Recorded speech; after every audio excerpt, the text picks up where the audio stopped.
What's going on, guys? This is Remy speaking with Level 1, and I wanted to talk about Samsung's new line of QLED TVs. And obviously, they have 4K TVs, but it's been a few years and they've actually been introducing 8K TVs. And we actually got the chance to review the Samsung Neo QLED 8K QN800C TV. Definitely a mouthful, but it is one that we will sure not forget. Now, while we're sure we could talk a ton about the technicality of the TV, all its specs and stuff like that, we won't want to bore you too much. Obviously, there's tons of reviews out there.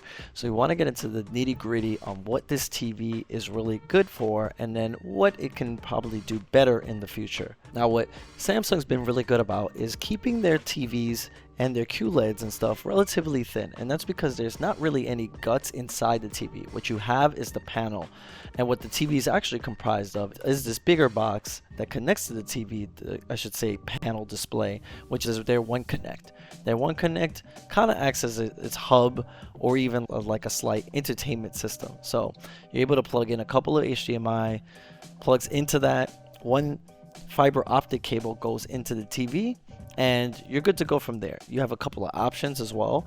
It's a really sleek looking black box, so even putting it in front of it, putting it on the side of it, it actually looks relatively well, but you could also actually mount it to the TV itself if you wanted to in the back of it. So there are actually a couple of options if you don't want this big black box to just be sitting out while the TV is there, especially if you're gonna end up wall mounting the TV as well.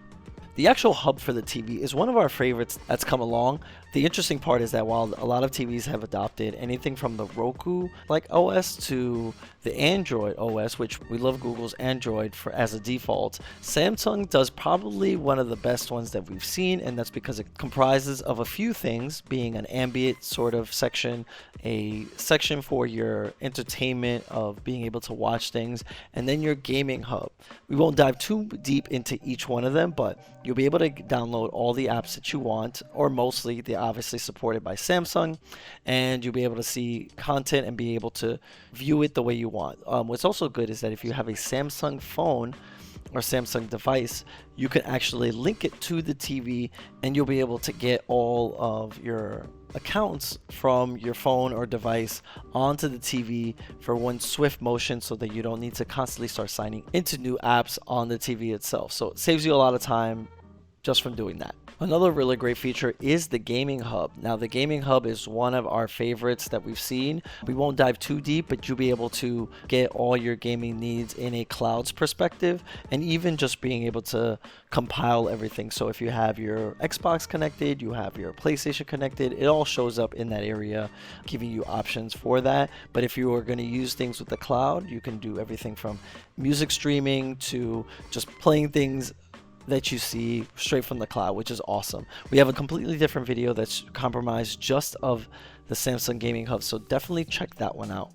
A lot of seem to be the same, while they give you a bit more options when you're doing things. Everything from if you want to connect things with your sound bar to the speakers of the actual unit, so that you'll be able to hear things coming out of the TV and the sound bar to give you like a complete sound. That's really good versus just one of the sounds in general. The sound coming out of the TV, the speakers, they're decent. There's a couple of options of being able to like have the panel give you sound or whatever, which we had something like that demoed from us at CES, and so seeing it in an actual live space, it works relatively better than probably any comparable TV. You're obviously going to want to connect a soundbar or some sort of entertainment system. So being able to actually push sound off the TV if it was a center channel, that works really well, and we like that feature. Now, when you're doing things like gaming and stuff like that, like TVs before, it hits you with a gaming mode. We talk about it a little bit, but they are really good about like hitting you with the 120 hertz refresh rate. If your gaming console can support that, that's things like Xbox and stuff. Being able to give you the best sort of form of being able to play versus being able to view it is something that's important, and it gives you those options right away. And you could also change that so you get deeper into that, giving you less of a like crystal clear image, but more of a fast refresh rate versus the other way around. But the options are there, so that's really great. Now, for the real nitty gritty, which is 8K, there's not a lot of 8K content out there, if not almost any. So we've been able to just use a lot of the 4K content that can be native 4K. And what the TV likes to do is upscale. And its big feature is that it's upscaling 4K content into 8K. And we've seen that a lot with different things. Obviously, TVs do it. I think Epson does it very well with their 4K E-Shift, taking 1080 and making that 4K by doubling the lines. But taking 4K and 8K, and obviously giving you a clear image beyond 4K. So there's some interesting things happening when you want to view things going from 4K to 8K, or basically upscaling from 4K to 8K. One of the big things is that it's using AI technology to be able to do, which is proprietary to Samsung. And one of the things is that you don't actually have an option to be able to do this yourself. So one of my biggest gripes is the fact that while I do see a mass difference between taking 4K content, seeing things like games and stuff like that, and then being able to see a noticeable difference when I'm watching even physical media in 4K or gaming in 4K and having a really crisp image, I'm not actually able to select things to just be 4K, things to just be 8K. Now, obviously, why would you want things to be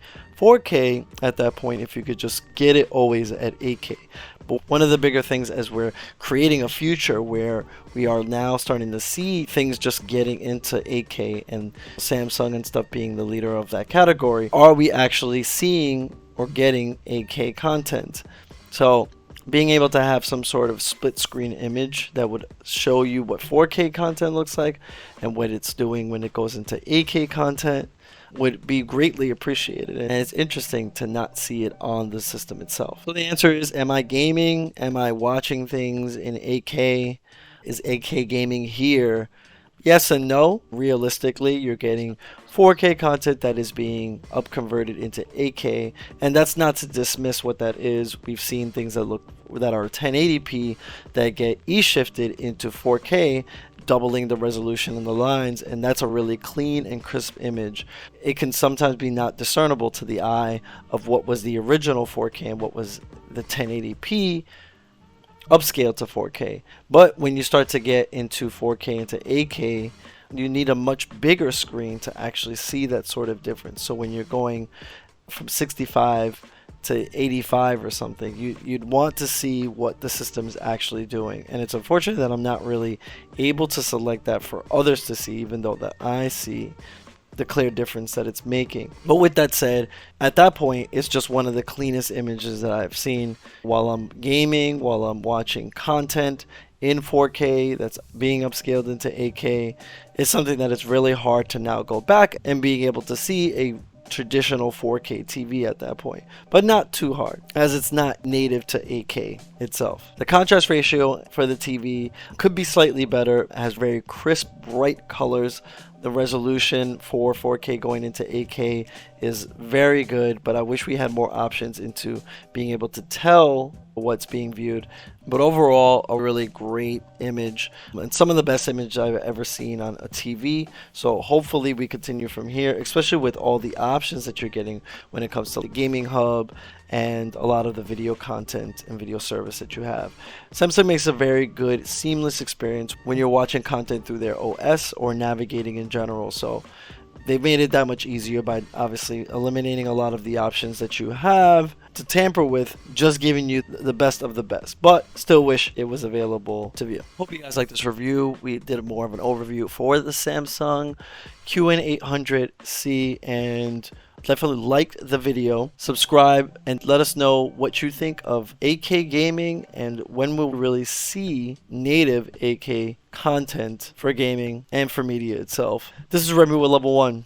Catch you in the next one.